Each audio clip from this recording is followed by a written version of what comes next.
It's just gone after 9:30 p.m. Central African Time, coming to you live from Johannesburg. This is the Globe on SABC News. It's so good to be back, and we'll bring you all the headline stories right here in South Africa and delve deeper into issues beyond our borders. I'm Simpio Ngwane. Good evening to you.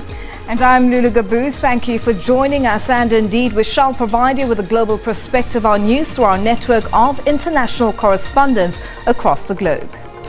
But first, your top story. South Sudan's conflicting parties have signed a final deal in the Sudanese capital, Khartoum, on power sharing and security arrangements, but they're still concerned that it won't solve all the problems and may soon be unraveled. Now, the deal reached through talks brokered by the Sudanese government was signed by President Salva Kiir, major opposition leader Riek Machar, and representatives of other South Sudanese opposition factions. For the past 5 years, these two men have stood on opposing sides of a war which has displaced a quarter of South Sudan's 12 million population and ruined an economy that relies heavily on crude oil. But on Sunday, South Sudan's President Salva Kiir and the country's former vice president and rebel leader Riek Machar sat side by side to sign a ceasefire agreement and a power-sharing deal, hailing a new longed-for era of peace in that country. It has imposed severe sufferings on our people.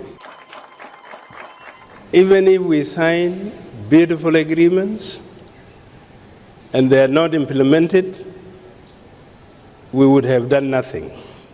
But experts believe the deal may affect the peace progress.